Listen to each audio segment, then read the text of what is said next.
What's up, guys? It's King Crow, True Hookah King, bringing you the truth about hookah part 2. If you haven't seen the first one, please go watch it before watching this one. Alright, in the last one, we established that nicotine was an alkaloid, right?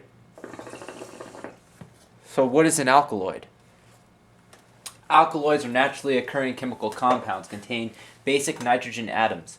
The name derives from the word alkaline and was used to describe any nitrogen-containing base. Alkaloids are produced by a large variety of organisms, including bacteria, fungi, plants, and animals, and are part of the group of natural products, also called secondary metabolites.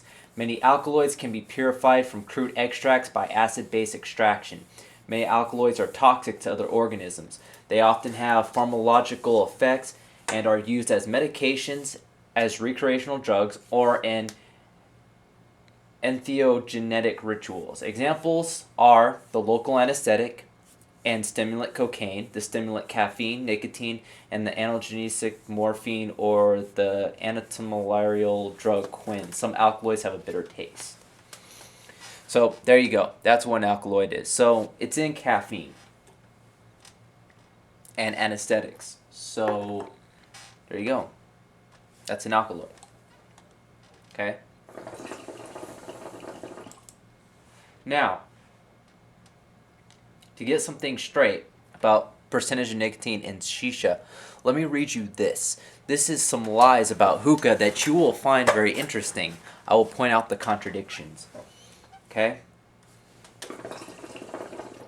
Today, some of the highest quality, most extravagant hookah pipes come from Egypt, Iran, and Turkey. The hookah operates by water filtration and indirect heat. It is used for smoking herbal fruits and tobacco and is often considered to be healthier than smoking cigarettes, though recent studies have shown that it is just detrimental to a person's health. Recent studies. Get this.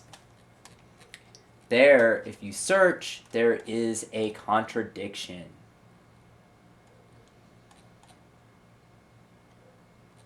Health risks. You go down to health risks on Wikipedia. Here we go. The health risks associated with hookah usage are still relatively unstudied. Get that? Unstudied when compared to those of cigarettes or other means of tobacco consumption. Again, even if it's unstudied compared to cigarettes, you can't say it's as bad. You have to compare it.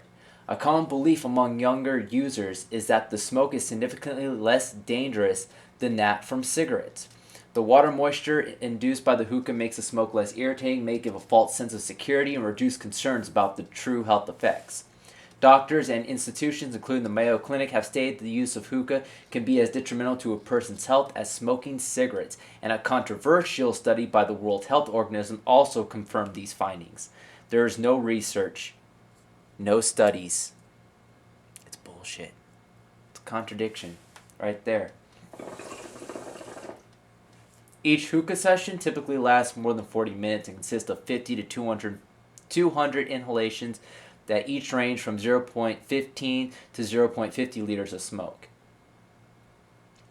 Research shows that a single 45-minute session of hookah tobacco smoking delivers slightly less tar and carbon monoxide, around 3 to 6% than smoking a cigar. Oh, I love how they compare that to a cigar, which is larger than a cigarette. You get my point, the contradiction? And tar, there's no fucking tar in it. Again, contradiction.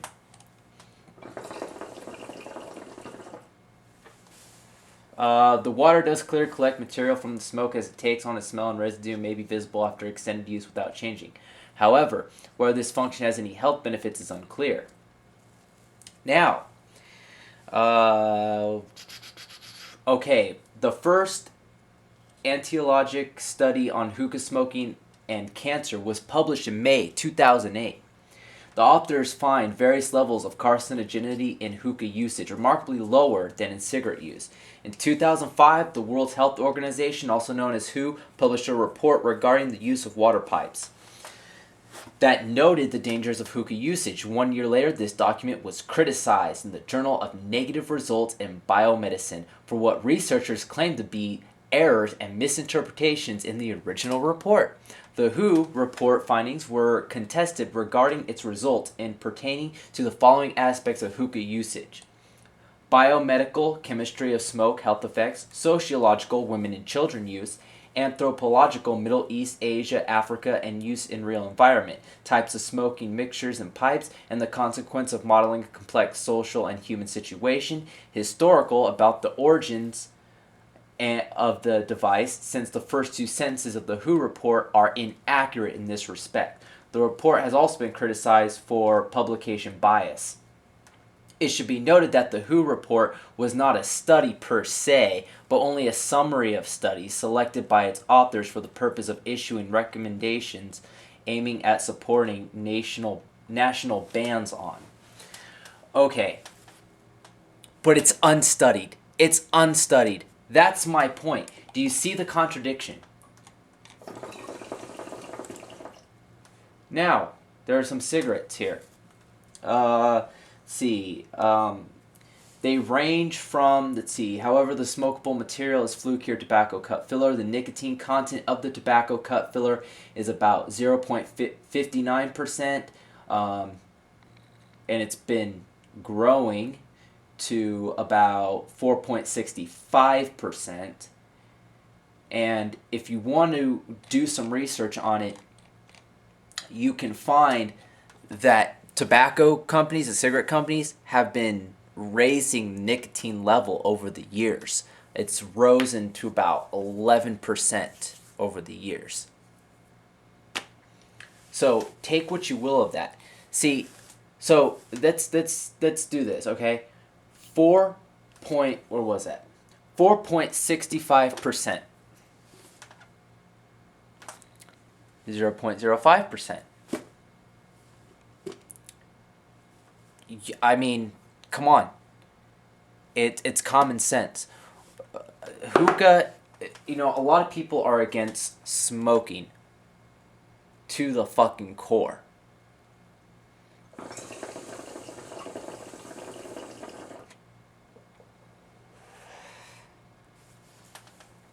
What's funny is, I just thought I'd throw this in here. Cigarettes are the most frequent source of fires in private homes, and the European Union wishes to ban by 2011 cigarettes that are not fire safe. So that means you're going to have to use electronic cigarette. I just thought that was just hilarious when I read that. Now, I don't like smoking cigarettes. I don't. I like hookah.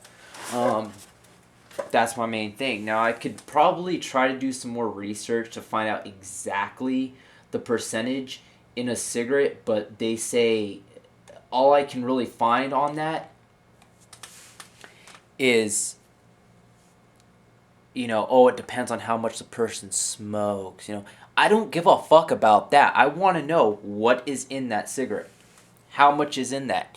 You'll find many different things saying, oh, this has this much, this has that much, and you'll get milligrams. Okay? The way I see it is, if I want 0.05% nicotine in my system, I'm going to have to smoke 250 grams. I'm going to have to smoke this whole damn thing in fucking a day. Less than 24 hours, actually, in order to get 0.05% nicotine. That's the way I see it. I could be wrong on that. So, this is part 2. I don't know if I'll have a part 3. I probably won't.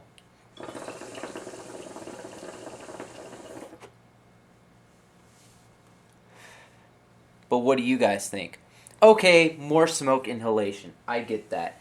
But that's smoke volume. That has nothing to do with nicotine, has nothing to do with tar. It really doesn't. Because you can inhale as much as you want from herbal smoke, but you're not going to get any nicotine. You're not going to get any tar from it. It's the same thing with hookah. It's got very, very, very small amounts of nicotine. And nicotine could also be used as a preservative, I believe. So I'm going to go ahead and look that up right now if I can. Is nicotine a preservative?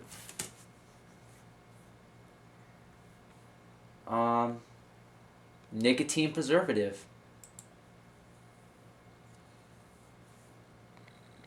A hot cross bun has been hanging on the beam of the bar of this inn since 1900s. No brandy has been used to preserve it, just the nicotine from customers' cigarettes. We have a tradition that the oldest person entering the inn on Good Friday morning receives free buns.